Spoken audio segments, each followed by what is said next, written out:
യേശുവേ ആരാധന. നമ്മൾ ഒത്തിരി പേരോട് ദൈവത്തിൻ്റെ വചനം പറയാറുണ്ട് അല്ലേ? ഒരുപാട് പേരോട് അല്ലേ സുബിച്ചേട്ടാ? ഒരുപാട് വീടുകളിൽ നമ്മൾ പോയ വീടുകളെല്ലാം വചനത്തിലേക്ക് വന്നോ? ഒരു 100 വീടുകളിൽ പോയപ്പോൾ 10 വീട് പോലും ചിലപ്പോൾ വന്നിട്ടുണ്ടാവില്ല അല്ലേ? അപ്പോൾ നമ്മൾ കർത്താവിൻ്റെ വചനം പറയാൻ അനേക സ്ഥലത്ത് ചെന്നു. എല്ലാവരും സ്വീകരിച്ചിട്ടില്ല. പലരും വളരെ സ്നേഹത്തോടെ സ്വീകരിച്ചു അല്ലേ ബിനോജേട്ടാ? നമ്മൾ തമിഴ്നാട്ടിലൊക്കെ ചെന്ന് ഒത്തിരി വീടുകളിൽ ചെന്ന് വചനം പറഞ്ഞപ്പോൾ എല്ലാ വീടുകളും സ്വീകരിച്ചോ ബിനോജേട്ടനെ? ഇല്ല അല്ലേ?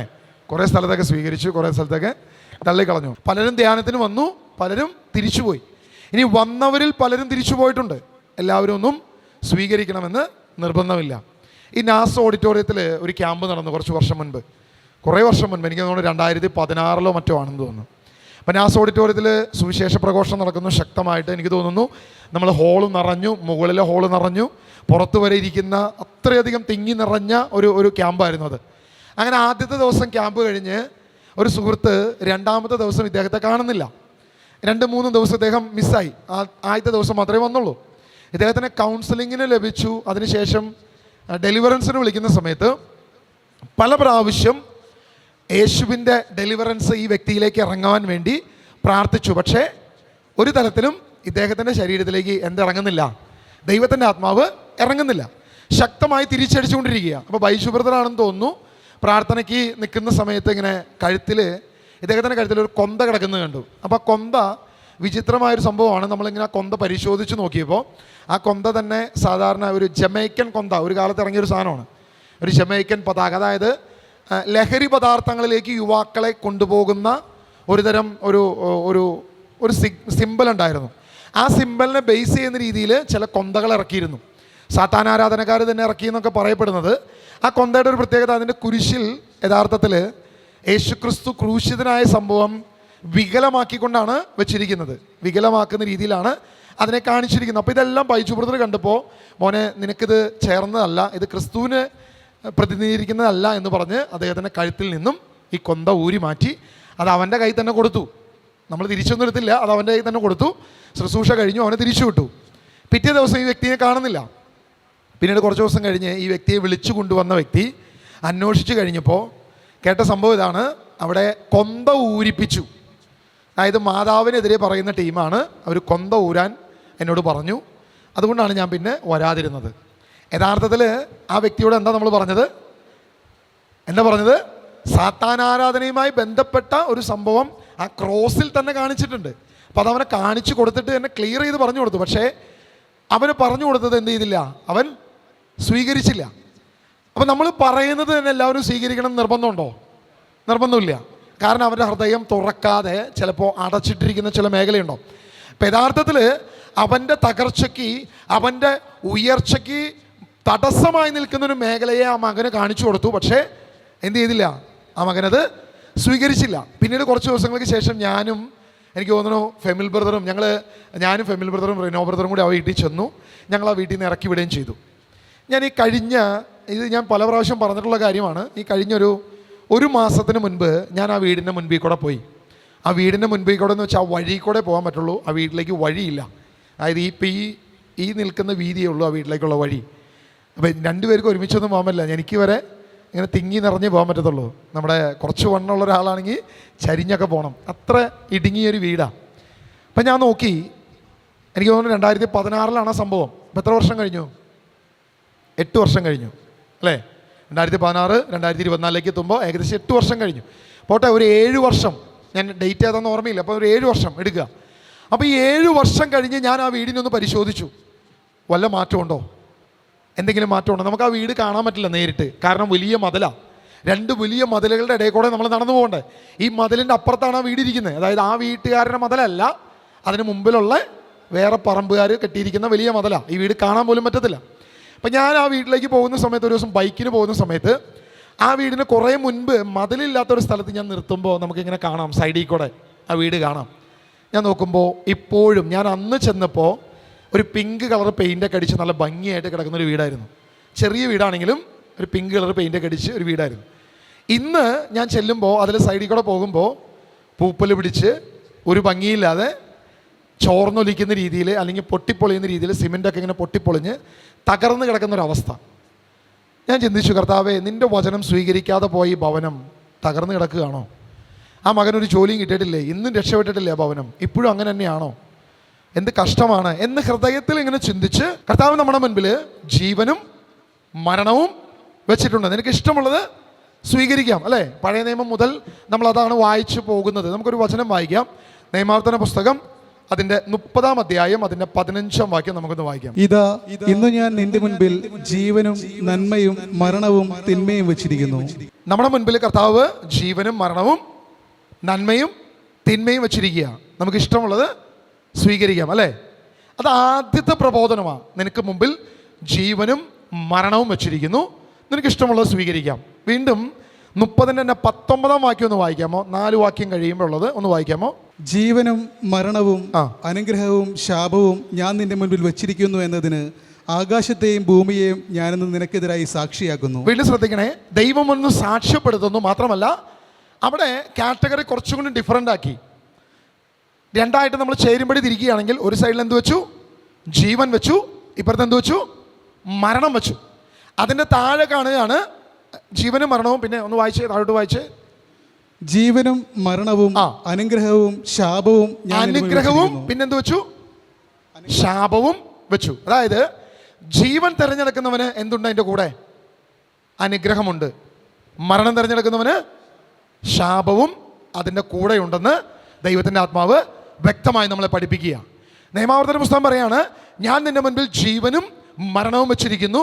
ജീവൻ സ്വീകരിക്കുന്നവനോ അനുഗ്രഹം ലഭിക്കും, മരണം സ്വീകരിക്കുന്നവന് ശാപം ലഭിക്കുമെന്ന് ദൈവാത്മാവ് വ്യക്തമായി നമ്മളെ പഠിപ്പിക്കുന്നു. ഹല്ലേലൂയ, ഹല്ലേലൂയ, യേശുവേ ആരാധന.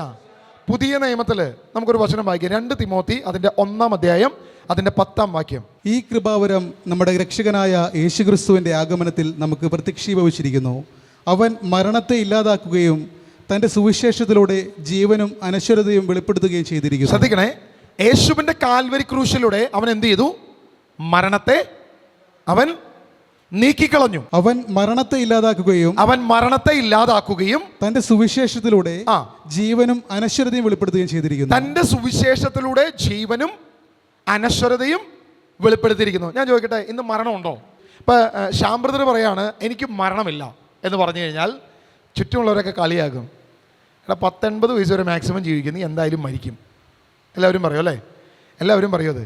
അപ്പോൾ ഇവിടെ നേരെ തിരിച്ച് യേശു പറയുകയാണ്, അപ്പസ്തോലനായ പൗലോസ് തിമോത്തിയോസിന്റെ ലേഖനത്തിൽ പറയുകയാണ്, അവൻ മരണത്തെ ഇല്ലാതാക്കുകയും തൻ്റെ സുവിശേഷത്തിലൂടെ ജീവനും അനശ്വരതയും വെളിപ്പെടുത്തുകയും ചെയ്തിരിക്കുന്നു എന്ന് പറയുമ്പോൾ അത് ഏത് ജീവനെയാണ് പ്രതിനിധീകരിക്കുന്നത്?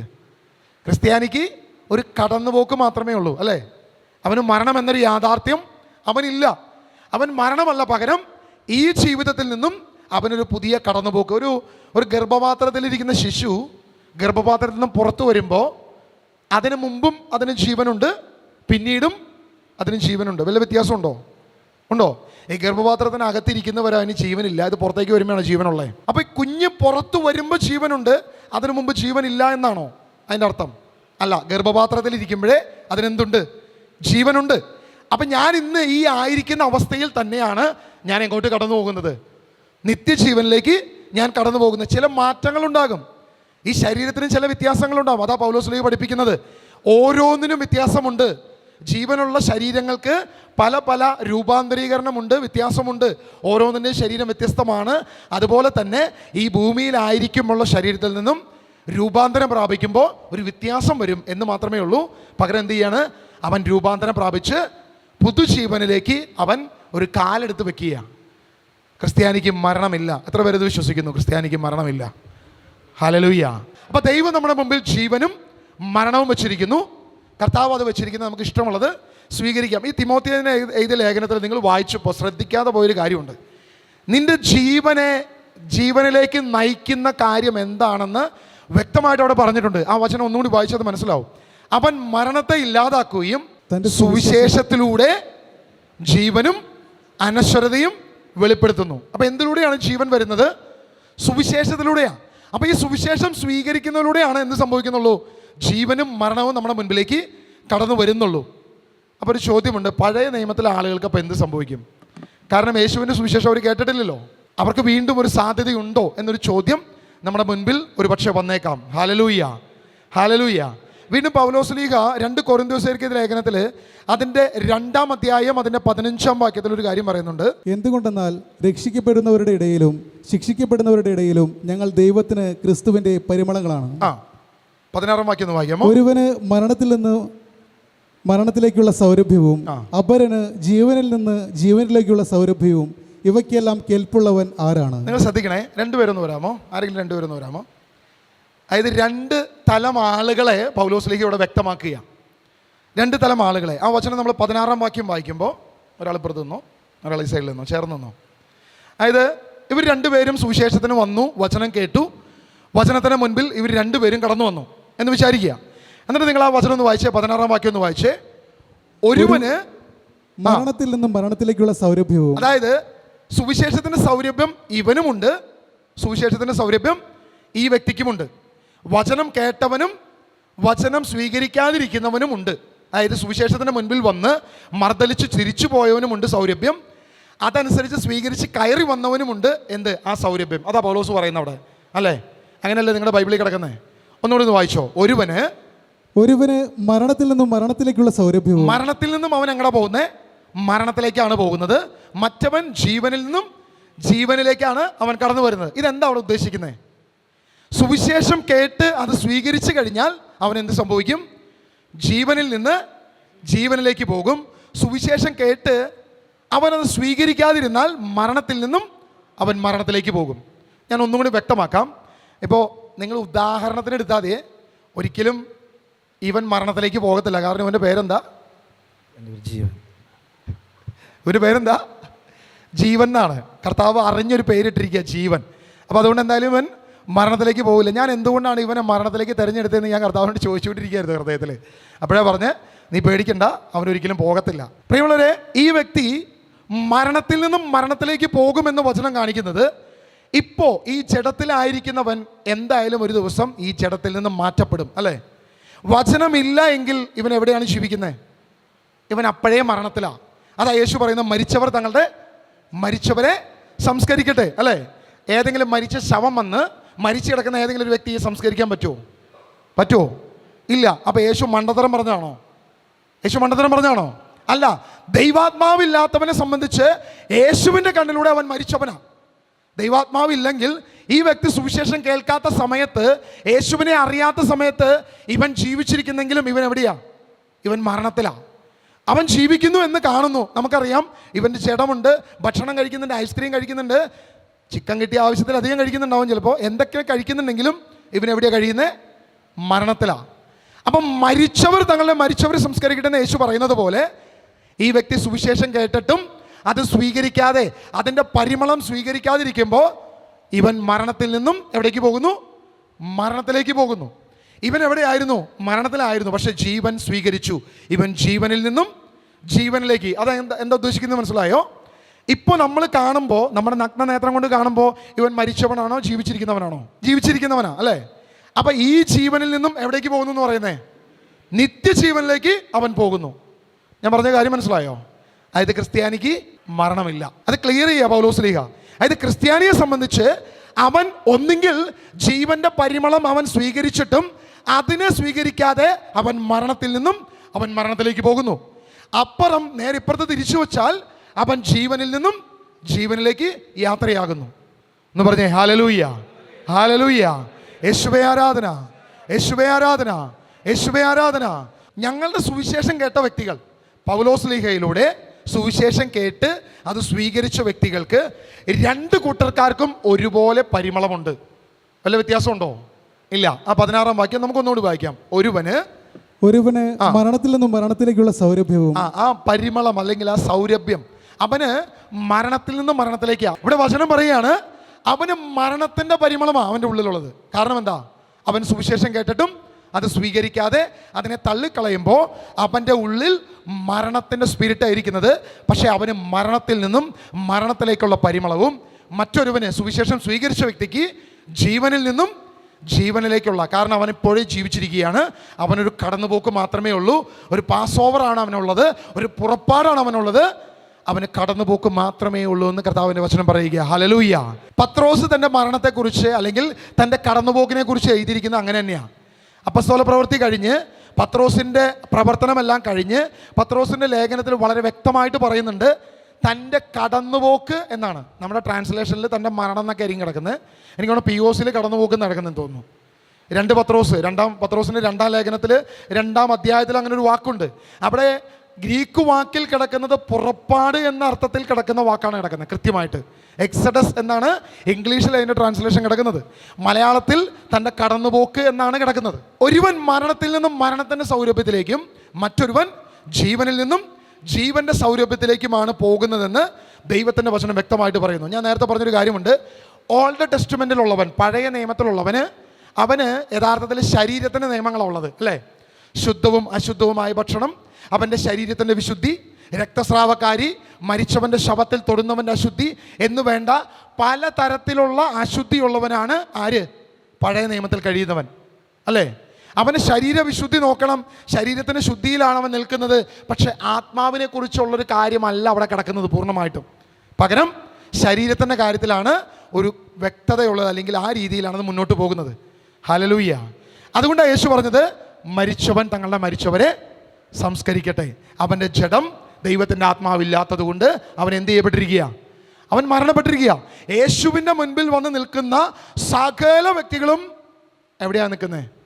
യഥാർത്ഥത്തിൽ മരണത്തിൽ നിൽക്കുന്നത്. അവൻ്റെ സുവിശേഷം വഴി ഇനി എന്ത് ചെയ്യണം? ജീവനിലേക്ക് അവൻ കടന്നു വരണം. അതുകൊണ്ടാണ് യേശു ഇത് പറയുന്നത്. വചനം വ്യക്തമായിട്ട് പറയുന്നുണ്ട്. ഹെബ്രായ ലേഖനം പറയുന്നുണ്ട്, സകലരും പാപം മൂലം മരണത്തിലേക്ക് പോയി. മനുഷ്യകുലം മുഴുവൻ പാപം മൂലം മരണത്തിലേക്ക് കടന്നുപോയി. ആദ്യം ജീവനിലേക്ക് കടന്നു വരുന്നത് സ്വർഗത്തിൻ്റെ വാതിലായ ക്രിസ്തുവാണ്. അതിനുശേഷം മറ്റുള്ളവരും. Hallelujah, hallelujah. യേശുവേ ആരാധന, യേശുവേ ആരാധന. ഞാൻ ചോദിക്കട്ടെ, ഈ പഴയ നിയമത്തിൽ പുനരുദ്ധാനം എന്നൊരു ചിന്ത തന്നെ നമ്മൾ നോക്കിക്കഴിഞ്ഞാൽ ഫരിസേയന് മാത്രമേ ഉണ്ടായുള്ളൂ, സദുക്കായന് അങ്ങനൊരു ചിന്തയില്ല. സ്വർഗം എന്നൊരു കാര്യത്തെക്കുറിച്ച് വളരെ ലിമിറ്റഡ് റെവലേഷനേ ഉള്ളൂ, ഒരു പൂർണ്ണമായ റെവലേഷൻ ഇല്ല. വളരെ ചുരുക്കമായ കാര്യമാണ് അവിടെ ഉള്ളത്.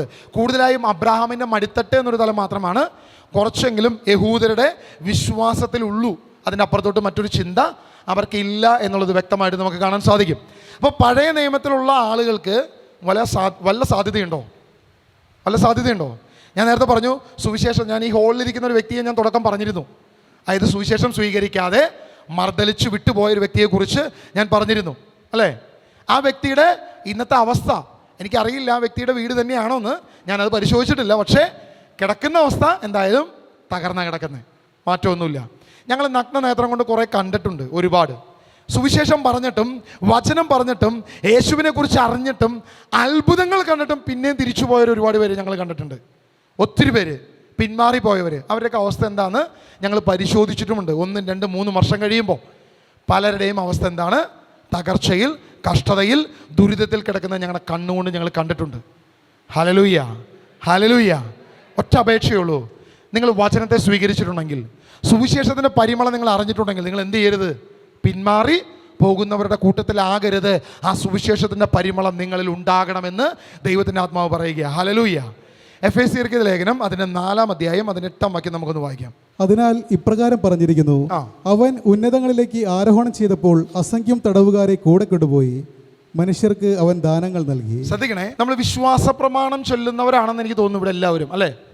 വിശ്വാസ പ്രമാണം ചെല്ലുമ്പോൾ അവൻ പാതാളങ്ങളിലേക്ക് ഇറങ്ങി മരിച്ചവരോട് സുവിശേഷം പ്രഘോഷിച്ചു. നമ്മുടെ ക്രീഡിൽ അങ്ങനെ ഒരു വാക്കുണ്ട്, വ്യക്തമായിട്ട് നമ്മൾ പറയുന്നുണ്ട്. അപ്പോൾ യേശു എന്ത് ചെയ്തു? അവൻ എന്ത് ചെയ്തു? പാതാളങ്ങളിലേക്ക് അവൻ ഇറങ്ങി. അപ്പോൾ അവിടെ വ്യക്തമായിട്ട് പറയാണ്, അതിനാൽ ഇപ്രകാരം പറഞ്ഞിരിക്കുന്നു, അവൻ ഉന്നതങ്ങളിലേക്ക് ആരോഹണം ചെയ്തപ്പോൾ അസംഖ്യം തടവുകാരെ കൂട്ടിക്കൊണ്ടുപോയി. ഇവരെന്ത് ചെയ്യായിരുന്നു? ഇവരവിടെ എവിടെയായിരുന്നു? തടവുകാരായിരുന്നു, ബന്ധനത്തിലായിരുന്നു. അപ്പോൾ എത്രക്കാരാണ് തടവുകാരാകുന്നത്? എത്രക്കാരാണ് ബന്ധനത്തിൽ കഴിയുന്നത്? സ്വാഭാവികമായും പാപം ചെയ്തവരാണ്, ദൈവത്തെ സ്വീകരിക്കാത്തവരാണ് അല്ലേ? യോഹന്നാന്റെ സുവിശേഷം 3:19 വായിക്കാം. ഇതാണ് ശിക്ഷാവിധി, ഇതാണ് ശിക്ഷാവിധി. പ്രകാശം ലോകത്തിലേക്ക് വന്നിട്ടും മനുഷ്യർ പ്രകാശത്തേക്കാൾ അധികമായി അന്ധകാരത്തെ സ്നേഹിച്ചു. അതായത് യേശു ക്രിസ്തു ഭൂമിയിലേക്ക് വന്നിട്ടും യേശുവിനേക്കാൾ അധികമായി അവരെന്തിനെ സ്വീകരിച്ചു? അന്ധകാരത്തെ സ്വീകരിച്ചു. എന്താണ് യേശു ക്രിസ്തു? സുവിശേഷമാണ്, വചനമാണ്. ആദിയിൽ വചനമുണ്ടായിരുന്നു, വചനം ദൈവത്തോടു കൂടെയായിരുന്നു, വചനം മാംസമായി നമ്മുടെ ഇടയിൽ വസിച്ചു. എന്താണ് സുവിശേഷ പ്രഘോഷണം? യേശു എനിക്ക് വേണ്ടി ഈ ഭൂമിയിൽ വന്നു, അവൻ മരിച്ചു, അവൻ ഉയർത്തെഴുന്നേറ്റു എന്നുള്ളതാണ് സുവിശേഷം അല്ലേ? അപ്പോൾ ആ സുവിശേഷത്തെ സ്വീകരിക്കാതിരിക്കുന്നവൻ രണ്ട് കാര്യങ്ങൾ ഒരുപോലെയുണ്ട്. സുവിശേഷത്തെ സ്വീകരിക്കുന്നവന് ജീവനും സുവിശേഷത്തെ സ്വീകരിക്കാത്തവന് മരണവും ശിക്ഷാവിധിയും ഉണ്ട് എന്നല്ലേ വചനം പറയുന്നത്? ആണോ? അല്ലേ? നമ്മൾ ഇന്ന് സ്നേഹത്തിൻ്റെ അല്ലെങ്കിൽ പ്രോസ്പിരിറ്റി ഗോസ്പലാണ് നമ്മളിന്ന് പ്രഘോഷിക്കുന്നത്. ഇന്ന് നമ്മുടെ ഇടയിൽ ഏറ്റവും കൂടുതൽ കേൾക്കുന്നത് രക്ഷ മാത്രമേ ഉള്ളൂ, ശിക്ഷ എന്ന് പറയുന്നത് ഇല്ല. രക്ഷ മാത്രമേ ഉള്ളൂ, ശിക്ഷ എന്നൊന്നത് ഇല്ല എന്നാണ് ഇന്നൊരു പരിധി വരെ സ്ഥലങ്ങളിൽ പ്രഘോഷിക്കുന്നത്. യേശു ക്രിസ്തു സുവിശേഷം പറഞ്ഞു, എല്ലാവരും സ്വീകരിച്ചോ? ഇല്ല. യേശു അനേക അത്ഭുതങ്ങൾ ചെയ്തു, അവർ സ്വീകരിച്ചോ? ഇല്ല. കൊറാസിൻ നിനക്ക് ദുരിതം, ബെത്സേദ നിനക്ക് ദുരിതം. കാരണം ദൈവം ചെയ്ത അത്ഭുതങ്ങൾ സോദോമിലോ ഗോമോറയിലോ ചെയ്തിരുന്നെങ്കിൽ അവർ വിശ്വസിച്ചേനെ, അവർക്ക് കൂടുതൽ ആശ്വാസം ലഭിക്കും. ആ വചനത്തിൻ്റെ അർത്ഥം മനസ്സിലായിട്ടുണ്ടോ? നിങ്ങൾ ശ്രദ്ധിച്ചേ, യേശുവിൻ്റെ സുവിശേഷം കേട്ടിട്ടും അത് സ്വീകരിക്കാതിരുന്ന ജനത്തിൻ്റെ കഷ്ടത സോദോം ഗൊമോറയിനേക്കാളും വലിയ കഷ്ടത്തിലായിരിക്കും. അതായത് സോദോം ഗൊമോറയിലുള്ളവർ ഒരു പക്ഷേ യേശുവിനെ സ്വീകരിക്കുകയും അവർ ചിലപ്പോൾ ഈ പാതാളങ്ങളിൽ നിന്നും ഉന്നതങ്ങളിലേക്ക് സംഭവിക്കപ്പെട്ടിട്ടുണ്ടാകാം. പക്ഷേ അത്ഭുതങ്ങളും അടയാളങ്ങളുടെയും ഇതാ യേശു 3-3.5 വർഷക്കാലം പരസ്യ ജീവിതം ചെയ്തിട്ടും ബെത്സേദ അല്ലെങ്കിൽ കൊറാസിൻ നീ സ്വീകരിക്കാത്തത് കൊണ്ട് നിനക്ക് ദുരിതം എന്ന് യേശു പറയുക. ഹല്ലേലൂയ. മനസ്സിലായോ? കാര്യം മനസ്സിലായോ? അതായത് സോദോമിനും ഗോമോറയും നോക്കിയിട്ട് അല്ലെങ്കിൽ നഗരത്തിലേക്ക് നിങ്ങൾ ശ്രദ്ധിച്ചോ, യേശു അവൻ്റെ കാൽവരി ക്രൂശും എടുത്തുകൊണ്ട് വരുമ്പോൾ ജെറുസലേം സ്ത്രീകൾ വിലപിക്കുന്നുണ്ട്. അവരോട് പറയുന്നുണ്ട്, എന്നെ ഓർത്ത് നീ വിലപിക്കണ്ട, നിന്നെയും നിന്റെ കുഞ്ഞുങ്ങളെയും ഓർത്ത് വിലപിക്കുവിൻ. ഈ പറയുന്ന എല്ലാ ആളുകളുടെ അടുത്തേക്കും യേശു ഇത് പറയുന്നുണ്ട്. അതായത് യേശുവിൻ്റെ സുവിശേഷം സ്വീകരിക്കാത്ത സകലരുടെയും മുൻപിൽ യേശു ഈ സൂചന കൊടുക്കുന്നുണ്ട്. അവർക്ക് എന്ത് സംഭവിച്ചു? ചരിത്രം വ്യക്തമായിട്ട് നമ്മുടെ മുമ്പിൽ തെളിയിക്കുകയാണ്. AD 70 വരുമ്പോൾ തീത്തോസിൻ്റെ സൈന്യം വന്ന് അവനെ കത്തിച്ച് നശിപ്പിച്ച് ഇല്ലാതാക്കി തകർത്തെറിഞ്ഞു. സുവിശേഷം സ്വീകരിക്കാത്ത വ്യക്തികളെ അവൻ മരണത്തിൽ നിന്നും മരണത്തിലേക്ക് പോയി. സുവിശേഷം സ്വീകരിച്ച പത്രോസും പൗലോസും യോഹന്നാനും യാക്കോബും അപ്പസ്തോലന്മാരും അവരിൽ നിന്നും സുവിശേഷം സ്വീകരിച്ച സമരിയായിലെ വിശ്വാസികളും മറ്റു സ്ഥലങ്ങളിലെ വിശ്വാസികളും ജീവനിൽ നിന്നും ജീവനിലേക്ക് മാറ്റപ്പെട്ടു എന്ന് ദൈവത്തിൻ്റെ വചനം വ്യക്തമായിട്ട് പറയുന്നു. Hallelujah, hallelujah. ശക്തിയോടെ പറഞ്ഞേ ഹല്ലേലൂയ. ലൂക്ക 19:42. ഈ ദിവസമെങ്കിലും നീ ഒന്ന് സ്വീകരിച്ചിരുന്നെങ്കിൽ. എടാ, ഇത്രയും അത്ഭുതം നിന്റെ ഇടയിൽ ചെയ്തു, ഇത്രയും അടയാളം നിന്റെ ഇടയിൽ ചെയ്തു, പക്ഷേ നീ എന്ത് ചെയ്തില്ല? എന്നെ സ്വീകരിച്ചില്ല. പക്ഷെ ഇപ്പോഴെങ്കിലും ഈ ദിവസമെങ്കിലും നീ സ്വീകരിച്ചിരുന്നെങ്കിൽ എന്ന് യേശു വിലപിക്കുക. ഒരു ആത്മഗതം യേശുവിൻ്റെ ഉള്ളിലുണ്ടാകുക. സത്യസുവിശേഷം യഥാർത്ഥത്തിൽ പലർക്കും സ്വീകരിക്കാൻ ബുദ്ധിമുട്ടാണ്. കർത്താവ് പറഞ്ഞത് തന്നെയാണ്, യേശു പറഞ്ഞു തന്നെയാണ്. യഹൂദരിൽ നിന്നും നിയമജ്ഞരിൽ നിന്നും ഫരിസേയരിൽ നിന്നും കേട്ടത് മുഴുവൻ നിങ്ങൾ സ്വീകരിച്ചു, പക്ഷെ സത്യസുവിശേഷം നിങ്ങൾ എന്ത് ചെയ്യുന്നില്ല? സ്വീകരിക്കുന്നില്ല. യേശു പറയുക, ഇന്നെങ്കിലും ഈ ദിവസമെങ്കിലും സ്വീകരിക്കാൻ കഴിഞ്ഞിരുന്നെങ്കിൽ എന്ന് യേശു പറയുക. അതാണ് ഞാൻ പറഞ്ഞത്. ലൂക്കാ സുവിശേഷം 19 അതിൽ വ്യക്തമായിട്ട് പറയുകയാണ്, ഇന്നെങ്കിലും അത് സ്വീകരിക്കാൻ കഴിഞ്ഞെങ്കിൽ. 19:42 യേശു പറയുക, അവസാന ദിവസം അവർ സ്വീകരിച്ചോ? ഇല്ല. വ്യക്തമായിട്ട് പറയുക, ശിക്ഷാവിധി അവരുടെ മുൻപിൽ വന്നു. നമ്മൾ ചരിത്രം പരിശോധിച്ചാൽ മതി. തീത്തോസിന്റെ സൈന്യം എന്ത് ചെയ്തു എന്നുള്ളത്. പച്ചയ്ക്ക് കത്തിച്ചു, നശിപ്പിച്ചു. ജെറുസലേം ദേവാലയത്തിൻ്റെ ആ പുറംവാതിൽ അല്ലെങ്കിൽ ഏറ്റവും പുറത്തുള്ള ആ മതിലല്ലാതെ ബാക്കിയെല്ലാം തകർക്കപ്പെട്ടു. യഹൂദര് അഭിമാനത്തോട് പറയും, ഞങ്ങളെ തകർക്കാൻ ഒരുവനും കഴിയത്തില്ല, കാരണം അമ്പരചുംബിയായ ഒരു മതില് ഇതാ ജെറുസലേം ദേവാലയത്തിന് ചുറ്റും നിൽക്കുക, ഞങ്ങളെ തകർക്കാൻ ഒരുത്തിനും കഴിയത്തില്ല. തീത്തോസിന്റെ സൈന്യം വന്നപ്പോൾ ജനം മുഴുവൻ എരച്ച് അതിൻ്റെ അകത്ത് കയറി, ഇവിടെ സംരക്ഷിക്കപ്പെടും, ഇതാ യഹോവ ഞങ്ങളെ സംരക്ഷിക്കുമെന്ന് വിചാരിച്ചു. സംരക്ഷിച്ചോ? ഇല്ല. യഹോവ ഞങ്ങളുടെ ദൈവം ഞങ്ങളെ സംരക്ഷിക്കുമെന്ന് വിചാരിച്ചു. ഇല്ല. ഒരു സംരക്ഷണവും വന്നില്ല. പകരം എന്താ വന്നത്? ശിക്ഷാവിധിയാണ് വന്നത്. അതിൻ്റെ അകത്തോട്ട് അവർ ഇരച്ചു കയറി, മതിലുകൾ തകർത്തു, സകലതും പൊളിച്ചു, ദേവാലയം നശിപ്പിച്ചു. അപ്പം പോലും രക്ഷ അവരുടെ മുമ്പിലേക്ക് വന്നില്ല. യഹോവ ഒരു കൈ പോലും ഉയർത്തിയില്ല. ഹല്ലേലൂയ. എന്തുകൊണ്ടാണ് ഉയർത്താനേ? സുവിശേഷമാകുന്ന ക്രിസ്തുവിൻ്റെ പ്രകാശമോ അവൻ സ്വീകരിച്ചില്ല, പകരം അന്ധകാരത്തെ അവൻ സ്വീകരിച്ചു. അന്ധകാരമോ അവനെ മരണത്തിലേക്ക് നയിച്ചു എന്ന് ദൈവത്തിൻ്റെ വചനം പറയുക. Hallelujah, hallelujah, hallelujah. വളരെ വ്യക്തമായി നമ്മുടെ മുമ്പിൽ വെളിപ്പെടുത്തുകയാണ്, യേശുവിൻ്റെ സുവിശേഷം സ്വീകരിക്കാത്തവൻ എവിടെ പോകും? അന്ധകാരത്തിൽ പോകുമെന്ന് നമ്മുടെ മുൻപിൽ വെളിപ്പെടുത്തുകയാണ്. നമുക്കൊരു വചനം കൂടി വായിച്ച് തുടർന്നുള്ള ശുശ്രൂഷയ്ക്ക് പോകാം. എബ്രായ ലേഖനം അതിൻ്റെ 2-ാം അധ്യായം 1 മുതൽ 4 വരെ വാക്യങ്ങളെന്ന് വായിക്കുക.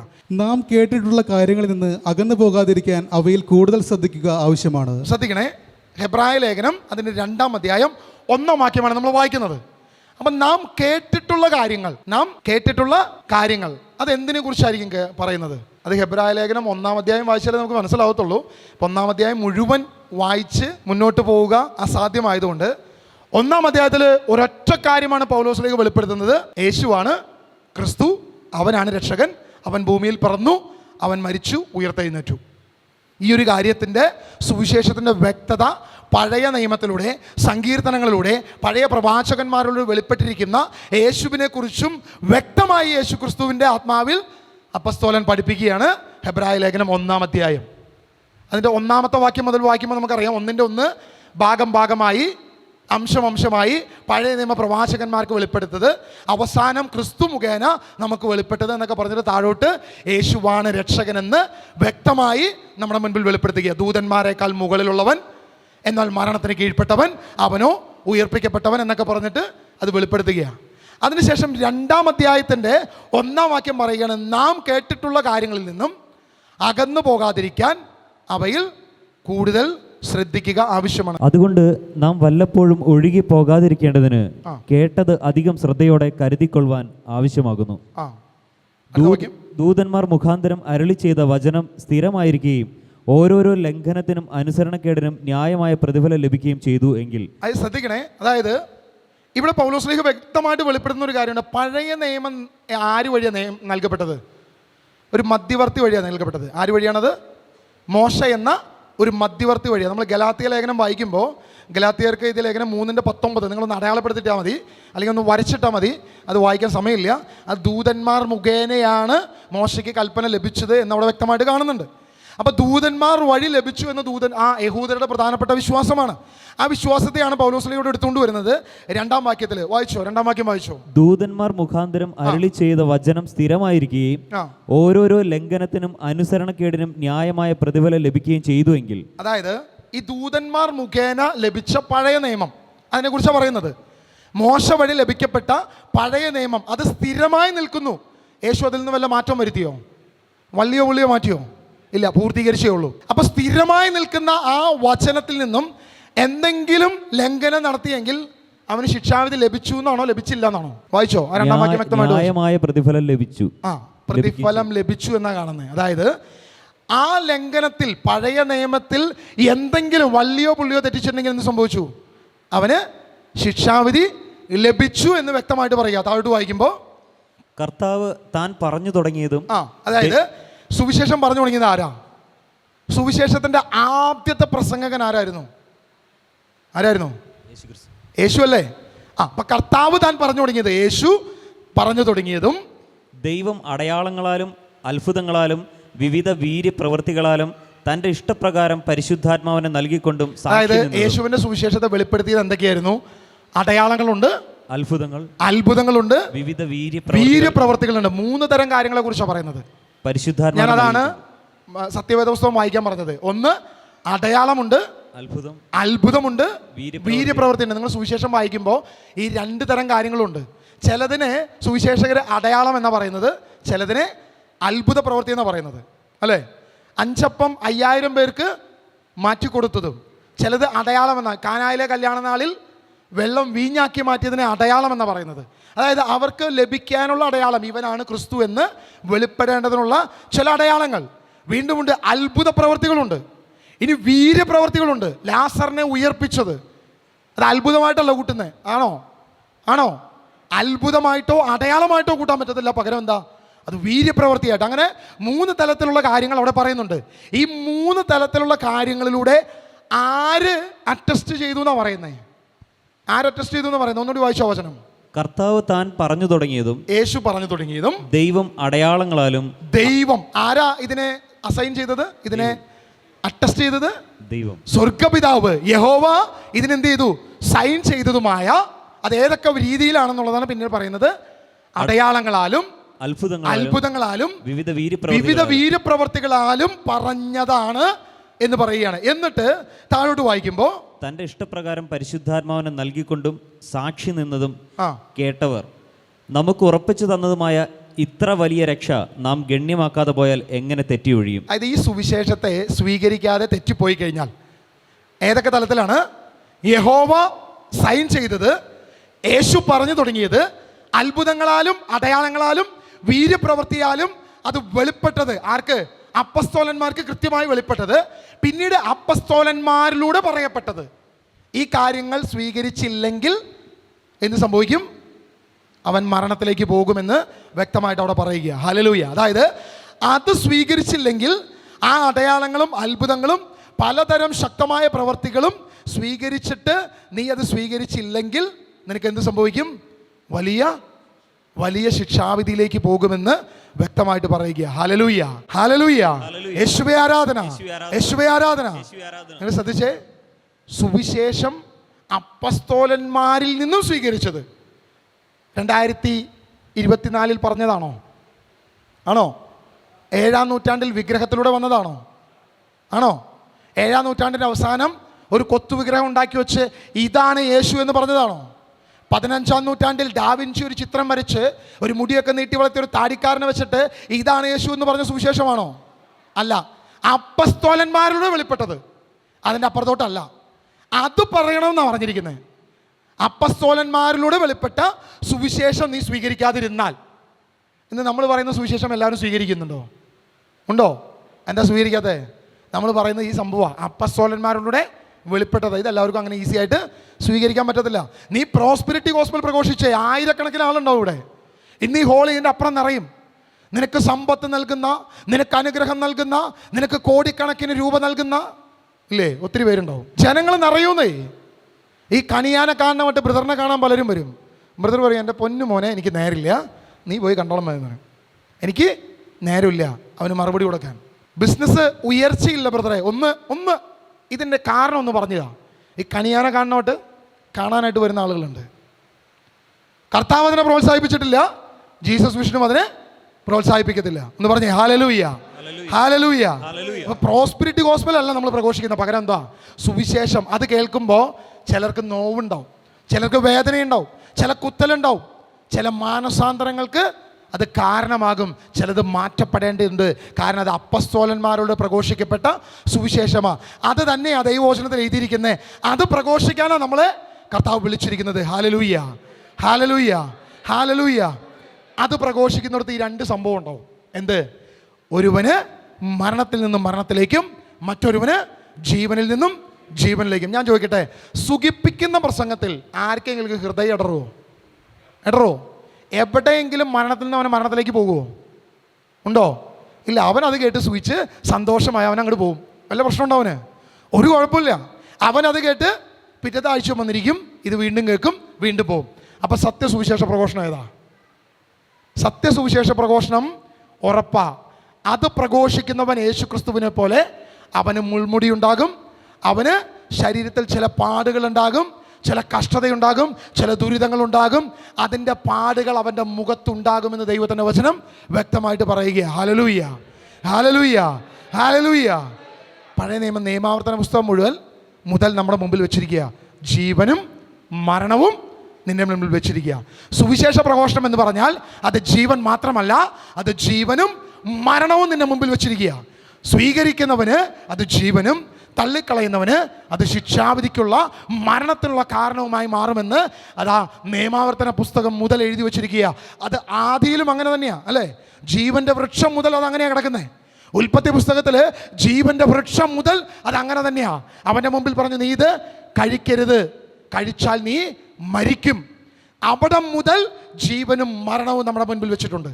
ഇന്നും ഇതേ നിമിഷവും നമ്മുടെ മുൻപിൽ അത് തന്നെയാണ് നിൽക്കുന്നത്, ജീവനും മരണവും തന്നെ. Hallelujah, hallelujah. പ്രിയമുള്ളവരെ, നമ്മൾ യേശുവിൻ്റെ ശരീരരക്തങ്ങൾ സ്വീകരിക്കുന്നവരാ നമ്മളല്ലേ? യേശുവിൻ്റെ ശരീര രക്തങ്ങൾ സ്വീകരിക്കുന്നവരാ. യോഹന്നാൻ സുവിശേഷത്തിൽ യേശു പറഞ്ഞു, എൻ്റെ ശരീരം എൻ്റെ രക്തം പാനം ചെയ്യുന്നവന് നിത്യജീവനുണ്ട് അല്ലേ? അത് വ്യക്തമായിട്ട് പറഞ്ഞു. എന്നാൽ അപ്പസ്തോലനായ പൗലോസിലൂടെ കൊരിന്ത്യർ ലേഖനം 11:29 മുതൽ വാക്യങ്ങൾ പറയുന്നുണ്ട്, ആത്മശോധനയില്ലാതെ ഇത് സ്വീകരിക്കുന്നവർ പലരും മരണത്തിനും രോഗത്തിനും കാരണമാക്കും എന്ന് വ്യക്തമായിട്ട് പറയുകയാണ്. നിത്യജീവന് കാരണമായത് ഇതാ മരണത്തിനും കാരണമാകുകയാണ്. നിത്യജീവന് കാരണമായ വചനം ഇത് മരണത്തിനും കാരണമാകും. നിത്യജീവന് കാരണമായ യേശുവിന്റെ ശരീരരക്തങ്ങൾ അത് ആത്മശോധനയില്ലാതെ നീ പരിശോധിക്കാതെ അത് കഴിച്ചാൽ അതും മരണത്തിന് കാരണമാകുമെന്ന് ദൈവത്തിന്റെ ആത്മാവ് നമ്മളെ പഠിപ്പിക്കുക. ഹല്ലേലൂയ. നമ്മളെ കണ്ണുകളൊക്കെ നടക്കാം. കർത്താവിന്റെ സന്നിധിയിൽ യേശുവേ, നിന്റെ വചനത്തെ സ്വീകരിക്കാതെ, നിന്റെ സുവിശേഷത്തെ സ്വീകരിക്കാതെ അനേകർ മർദ്ദലിച്ചു തിരിച്ചുപോയി, അനേകർ മരണപ്പെട്ടു, അനേകർ ഇന്നില്ല, ഒത്തിരി പേര് മരണപ്പെട്ടു.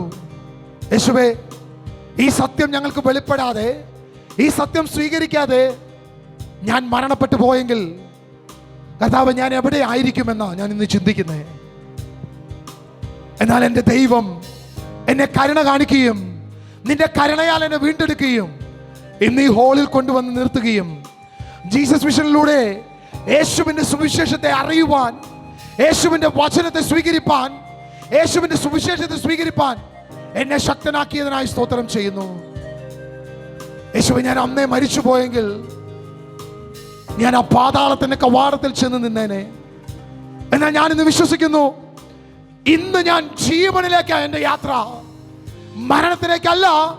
എൻ്റെ യേശുവിൻ്റെ സുവിശേഷം കേട്ട്, യേശുവിൻ്റെ വചനം സ്വീകരിച്ച് ജീവനിലേക്ക് ഞാൻ യാത്രയാകുമെന്ന് ഞാനിന്ന് വിശ്വസിക്കുക.